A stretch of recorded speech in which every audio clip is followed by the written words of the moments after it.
daan ako pag-uban-uban sa ninyo para pag hatag o pag-abag, pag-join sa mga organisasyon alang hining katuyuan sa United Nations. Usa na ang climate change. Ang issue nga climate change, paglabay sa atong mga proper disposal sa atong mga basura, sa atong mga bugaw,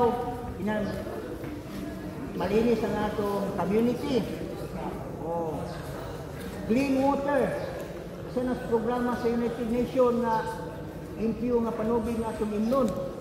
Usa nga problema nato sa Himaya karon ang tubig, wala na tubig sa balay. May gana pinagulong-ulong gabi nakapamubo ni sa CR kay wala silan. Ito gi manglibang sulok. Na kung malibang ka sa sulok, problema na sa Department of Health kay daghan ang langaw, daghan ang sakit.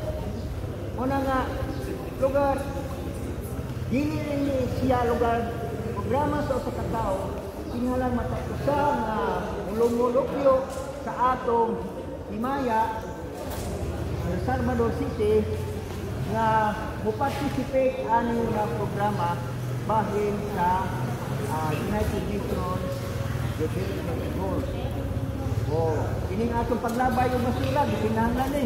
Ako gani wa gani ko mahibalo na bago lang ko mahibalo kag hapon lang na nada kay garbage truck na muhapot sa atong mga basura para Birnis.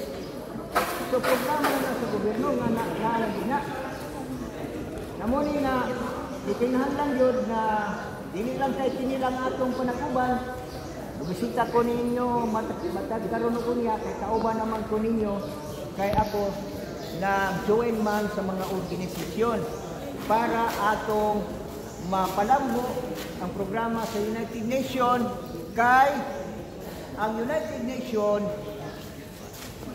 Sustainable Development Goals dihimo kani sa programa sa United Nations aron ang atong kalibutan maayo puy-an.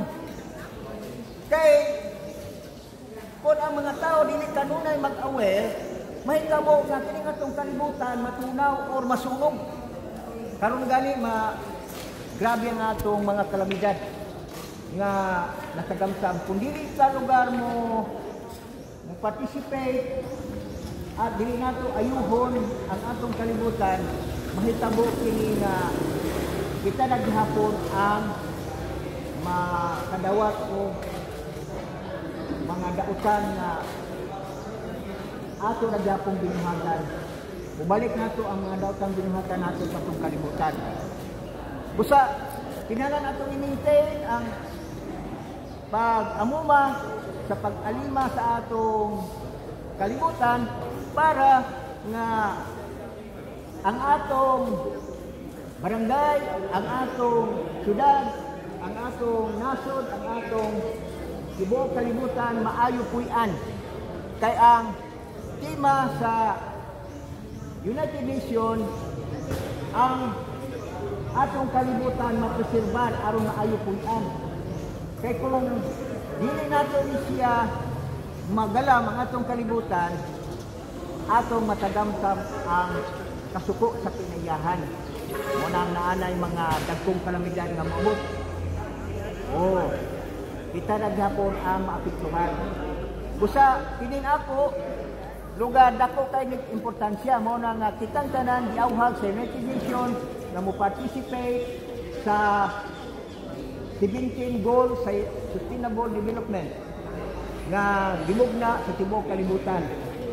So sa inyong pagsabot siguro dako kay nigkayuhan ang akong pag-join isip usa ka maayong suranon isip nagpakabana sa atong kalibutan nga ang atong umaabot nga generasyon adunay maayong kalibutan na puy-an.